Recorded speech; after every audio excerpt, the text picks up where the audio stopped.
Hello friend, welcome back to my YouTube channel true study में आप सभी का स्वागत है।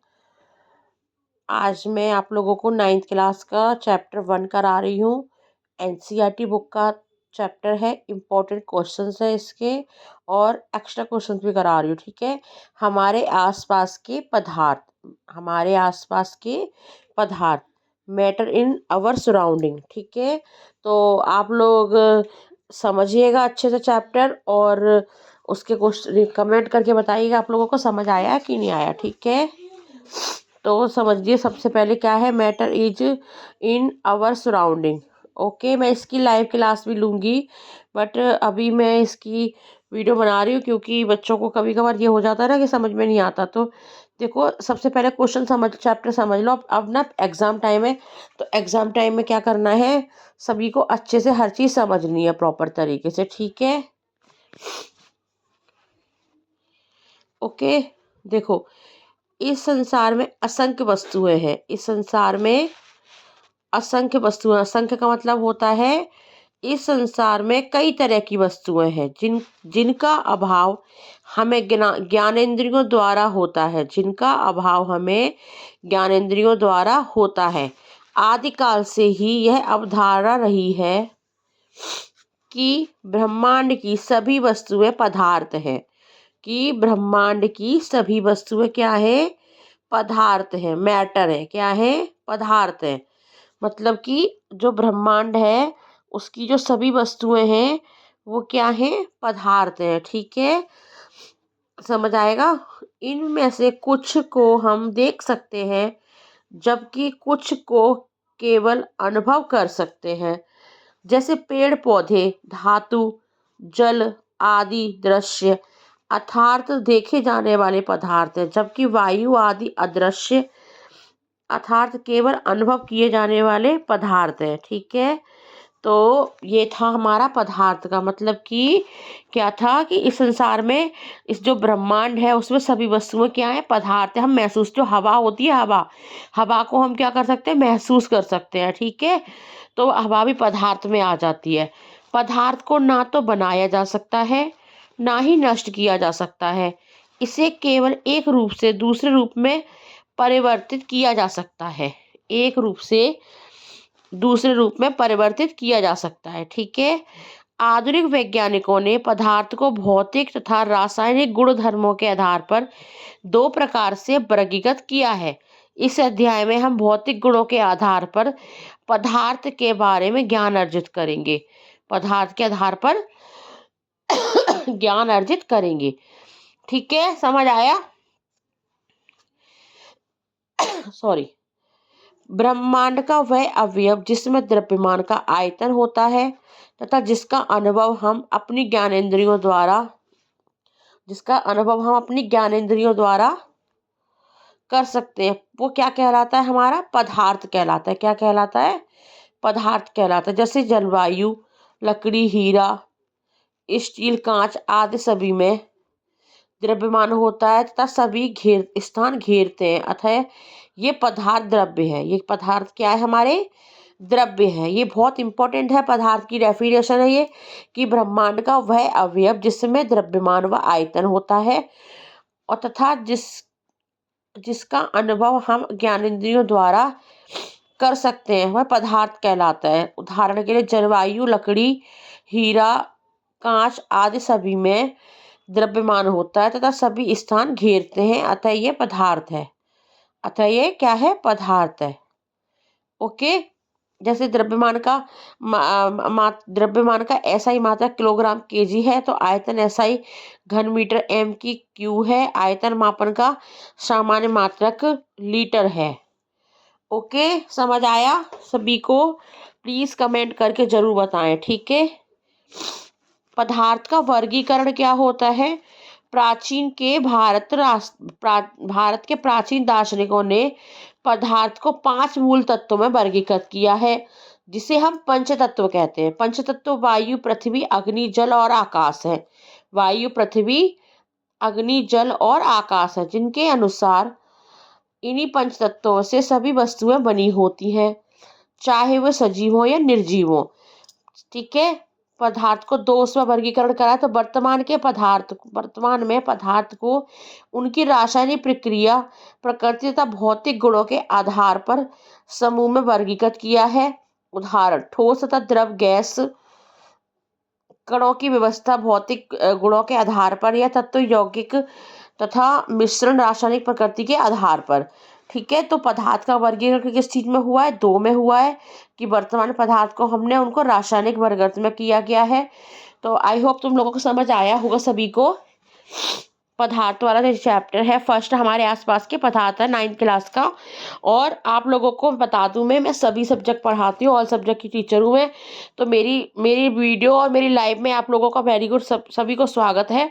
और आप लोग मेरे चैनल को सब्सक्राइब एंड लाइक जरूर करिए, कमेंट करके जरूर बताइए कि आप लोगों को समझ आया कि नहीं आया। ठीक है, तो ये देखो एनसीईआरटी बुक है, ये एनसीईआरटी का सैंपल पेपर से मैं करवा रही हूँ, जिससे कि बच्चों को थोड़ा इंपॉर्टेंस और थोड़ी इजी लैंग्वेज हो जाए। ओके, तो पदार्थ के भौतिक प्रकृति, पदार्थ के संगठन का अध्ययन करने पर यह ज्ञात होता है कि प्रत्येक पदार्थ निश्चित कणों से बने होते हैं। पदार्थ निश्चित कणों से बने होते हैं, जो आकृति, आकार तथा प्रकृति के अन्य प्रकार के पदार्थ भिन्न होते हैं। पदार्थ के कण बहुत छोटे होते हैं, जिन्हें नग्न आंखों से देखना असंभव होता है, जिन्हें नग्न आंखों से देखना असंभव होता है। पदार्थ के जो कण होते हैं वो बहुत छोटे होते हैं, जिन्हें नग्न आंखों से देखना असंभव होता है। क्यों होता है? क्योंकि देखा है आपने, जो मिट्टी होती है ना, मिट्टी के कण कितने बारीक बारीक होते हैं, और धूप निकलती है, धूप की जो छाया होती है, जैसे हम दीवार पर डलती है, दीवार के अंदर जो लाइन सी जा रही होती है, उसमें छोटे छोटे कण होते हैं, छोटे छोटे जो कण होते हैं, तो वो हमें दिखाई नहीं देते हैं वो।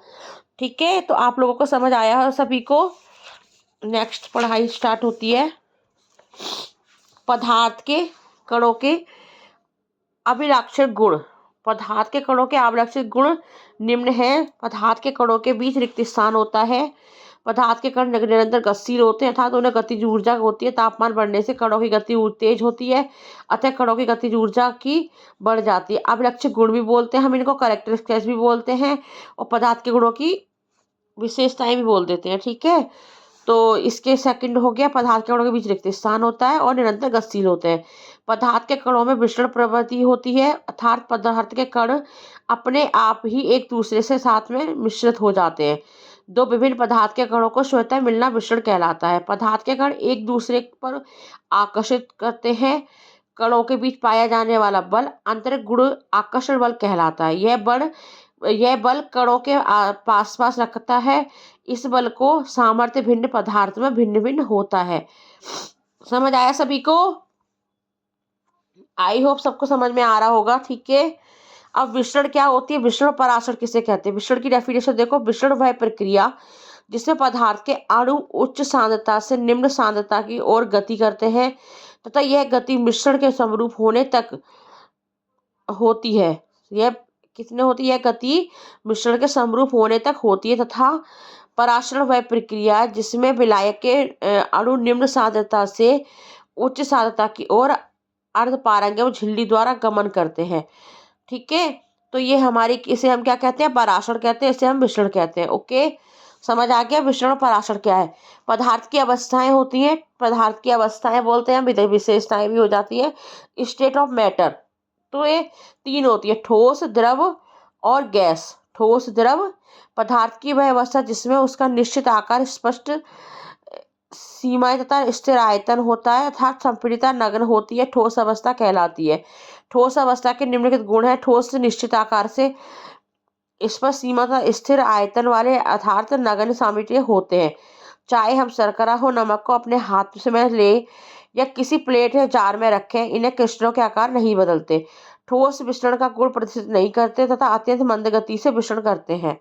ठीक है, ठोस बाह्य गल स्पंज संपीड़ित परंतु ठोस कहलाता है, क्योंकि इसमें महीन छिद्र होते हैं जिनपे वायु भरी रहती है। दबाने पर यह वायु निकल जाती है, जिससे स्पंज में संपीड़ितता संभव हो जाती है।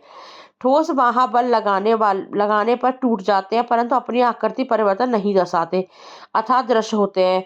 महाबल लगाए जाने पर रबड़ बैंड का आकार बदलता है और बल हटा लेने पर यह पुनः अपने मूल आकार में आ जाता है। अत्यधिक बल लगाने पर यह टूट जाता है। जैसे कि ठोस के बारे में, जैसे लकड़ी होती है, बेड होता है, अगर हम अलमारी होती है लकड़ी की, अगर वो ठोस होती है, अगर हम उसमें क्या करेंगे, ज़्यादा तेजी से उसे वो कर देंगे, पकड़ लेंगे, तो क्या हो जाएगा, वो टूट जाता है। ओके, आया समझ में सभी को?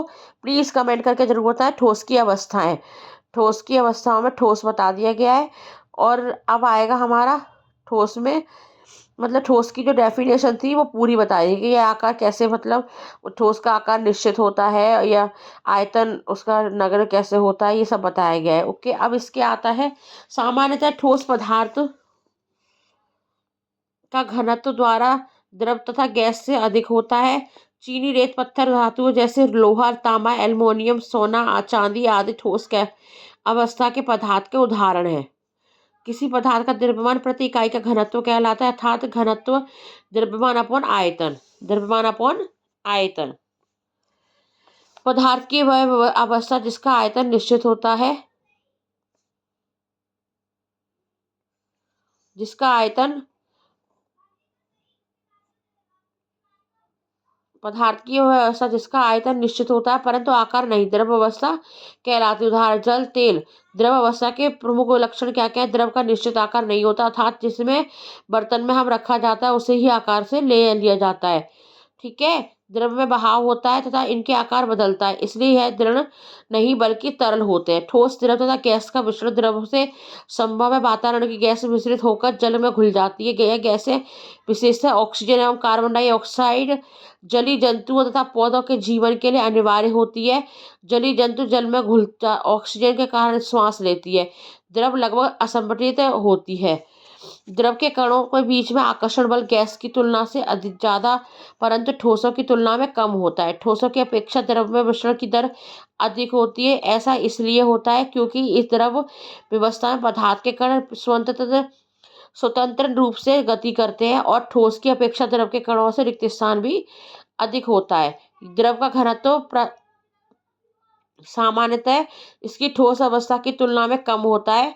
अपवाद ठोस पदार्थ बर्फ जल की तुलना में हल्की होती है तथा जल पर तैयार किया जाता है, तैरती हुई है, अर्थात जल के ठोस का घनत्व जल के द्रव की तुलना में कम होता है। जल, दूध, जूस, तेल, केरोसिन, पेट्रोल आदि के पदार्थ के उदाहरण है जो द्रव अवस्था में पाए जाते हैं, जो दृढ़ अवस्था में पाए जाते हैं। ये था हमारा क्या था, द्रव, जैसे ठोस था वो, और ये था द्रव की, द्रव की जो डेफिनेशन होती है ना वो है इसकी। ठीक है, समझ आया सभी को?